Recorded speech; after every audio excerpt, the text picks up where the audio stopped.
नमस्कार दोस्तों, आइए आज हम मिट्टी का वर्गीकरण जान लेते हैं। मिट्टी, क्योंकि हम मिट्टी से ही उत्पन्न होने वाली फसलों पर ये संसार टिका हुआ है, यानी कि संसार का जो भी उत्पादन होता है और जो भी उद्योग है, जो भी जीव जंतु हैं, वो मिट्टी से उत्पादन होता है। उसी से सभी का पेट भरता है और सभी लोग उसी से ही सबको रोजी मिलती है और सब वही अनाज का उपभोग करते हैं। तो दोस्तों आइए देखते हैं मिट्टी के बारे में। जो विज्ञान है उसे पेडोलॉजी कहा जाता है और पेडोलॉजी के जनक बी डकाचेक रूस के वैज्ञानिक थे, इन्हें माना जाता है। वहीं से एम मार्गुट ये संयुक्त राज्य अमेरिका के जो विद्वान थे और इन्होंने मिट्टियों का एक बृहत वर्गीकरण प्रस्तुत किया है, जिस वर्गीकरण को हम यहाँ पर समझ लेते हैं। इस सबसे पहले इन्होंने मिट्टियों का जो वर्गीकरण किया है उसमें मिट्टियों को 3 भागों में बांटा है। तो इस 3 भाग में क्षेत्रीय मिट्टी है, फिर अंतः क्षेत्रीय मिट्टी है और तीसरी जो है वो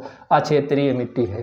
तो इन तीनों का कुछ विस्तार से और भागों में बांटा है। वहीं क्षेत्रीय मिट्टियों को इन्होंने 2 भागों में बांटा है, पेडाल्फर तथा पेडोकल। पेडाल्फर और पेडोकल का मतलब ये है कि इसमें जो है वो एल्युमिनियम और Fe यानी कि फास्फोरस की मात्रा जो थी उसके हिसाब से मानना, यानी कि इसमें इन्होंने एल्युमिनियम और लौह तत्व की मात्रा यानी लौह तत्व की प्रधानता के आधार पर इसे बांटा। और वहीं पेडोकल में जो है वो कैल्शियम की प्रधानता के आधार पर इन भागों को बांटा। और ये मिट्टियाँ जो हैं वो क्षेत्रीय आधार पर विस्तृत क्षेत्रों में पाई जाती हैं। तो इसमें एल्युमिनियम और लौह तत्व की प्रधानता में अनुसार जो बांटा है उसमें पाई जाने वाली इन्होंने एक मिट्टी को बांटा है धूसर पाटजोल मिट्टी। और धूसर पाटजोल मिट्टी का पीएच मान 4 होता है और ये मिट्टी जो है वो टैगा प्रदेशों में पाई जाती है, जहाँ पर के कोणधारी वन होते हैं। और ये मिट्टी पूर्णतया विकसित नहीं है क्योंकि इसमें बहुत ही बड़े बड़े पत्थर पाए जाते हैं और ये मिट्टी उच्च अक्षांशों में पाई जाती है। वहीं ये पृथ्वी पर जहाँ जहाँ भी पर्वत है उन पर्वतों के उच्च क्षेत्रों में भी पाई जाती है, जहाँ पर बर्फ जो है वो एक बार साल में पिघल जाती है और बर्फ खुल जाती है। तो वहाँ पर भी इस तरह की धूसर मिट्टी पाई जाती है और वहाँ कोणधारी वन ही पनप पाते हैं। अगला है कि धूसर भूरी पाटजोल मिट्टी, और ये भूरे रंग की धूसर मिट्टी होती है। तो ये पतझड़ वाले क्षेत्रों में पाई जाती है, जहाँ पर के ये साल में एक बार जो वृक्ष अपनी पत्तियां गिरा देते हैं और ये वृक्ष जो हैं वो टैगा जो क्षेत्र है उससे निम्न अक्षांशों में पाए जाते हैं। तो वहाँ पर ये धूसर और भूरी मिट्टी पाई जाती है। इस मिट्टी में भी लौह तत्व की प्रधानता होती है, उसी वजह से ये भूरी होती है। लाल पीली मिट्टी, और इस लाल पीली मिट्टी जो है लाल पीली पाटजोल मिट्टी, इसमें जो है वो और अधिक लौह तत्व की मात्रा पाई जाती है, इसलिए ये मिट्टी लाल पीली होती है। और अगला है कि लाल पाटजोल मिट्टी। लाल पाटजोल मिट्टी को टेरा रोसा भी कहते हैं और इस मिट्टी में Fe2 और O3 की मात्रा पाई जाती है, यानी कि इसमें बहुत ही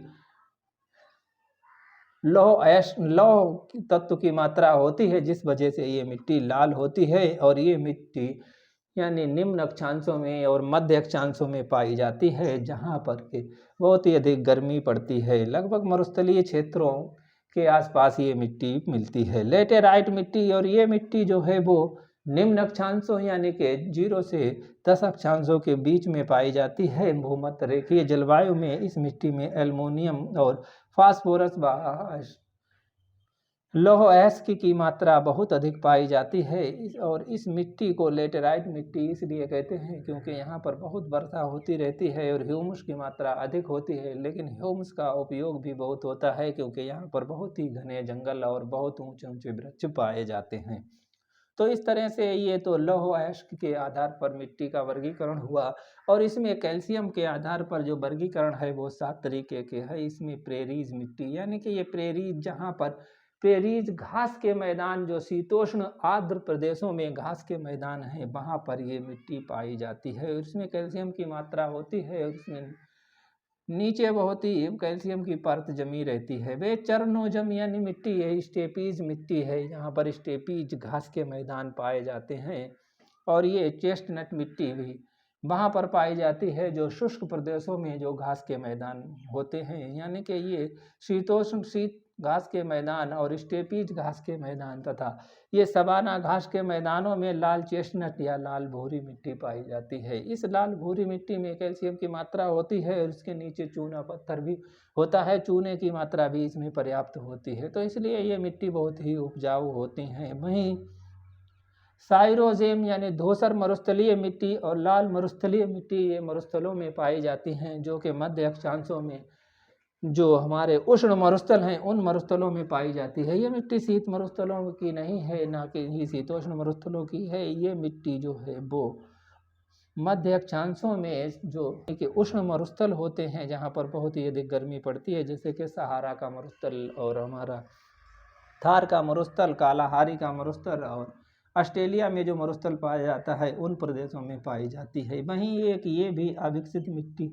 है जिसे कि टुंड्रा प्रदेश की मिट्टी कहते हैं। ये वह मिट्टी है जहाँ पर साल भर बर्फ से ढकी रहती है और कुछ ही दिनों के लिए यहाँ पर बर्फ पिघलता है, तो ये मिट्टी भी उच्च अक्षांशों में पाई जाती है और साथ ही ये ऊंचे पर्वतों पर भी इस तरह की मिट्टी पाई जाती है। अब हम देख लेते हैं कि अंतः क्षेत्रीय मिट्टियाँ ये हैं, तो अंतः क्षेत्रीय मिट्टियाँ इन्हीं क्षेत्रों के बीच बीच में मिट्टियाँ पाई जाती हैं। तो इन मिट्टियों में एक मिट्टी है दलदलीय मिट्टी, यानी जहाँ पर नदियाँ बहती हैं और बारिश होती है, नदियों द्वारा जो दलदल बना दिया जाता है उस मिट्टी होती है, और ये मिट्टी बहुत ही महीन और होती है, इसमें ह्यूमस की मात्रा भी होती है और ये दलदल बहुत ही महीन कण होते हैं। और अगला है लवण युक्त मिट्टी है, और यही दलदलीय मिट्टी जहाँ पर होती है वहाँ पर यदि धूप बहुत ही तेज हो और बहुत तेज धूप होने से अगर ये वो दलदल का पानी सूख जाए और वो मिट्टी बन जाए तो इसमें बहुत ही नमक की मात्रा हो जाती है और इसका जो है वो पीएच मान बहुत ही अधिक हो जाता है, यानी कि पीएच मान लगभग इसका 8 के आस पास पहुँच जाता है। वहीं ये कैल्शियम युक्त मिट्टी भी होती है, यानी कि ये मिट्टी वह मिट्टी है जहाँ पर कैल्शियम की मात्रा बहुत अधिक पाई जाती है।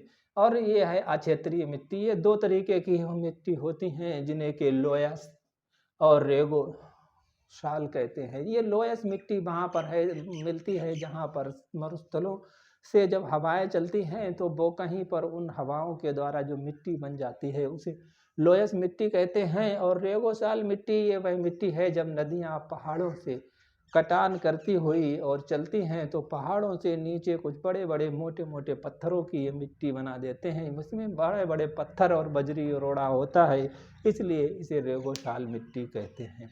तो दोस्तों इस तरह से हमारी पृथ्वी पर जो मिट्टियाँ पाई जाती हैं उनका वर्गीकरण CF मारबुट ने, ये संयुक्त राज्य अमेरिका के थे और इन्होंने 1938 ईस्वी में इस तरह की मिट्टियों का ये वर्गीकरण प्रस्तुत किया। उसके बाद में भी कई वर्गीकरण मिट्टियों के हुए जिन्हें लेकर के हम अगले वीडियो में आएंगे। तो दोस्तों तब तक के लिए हमारे साथ जुड़े रहिए और जुड़े रहने के लिए हमारे चैनल को सब्सक्राइब करें। धन्यवाद।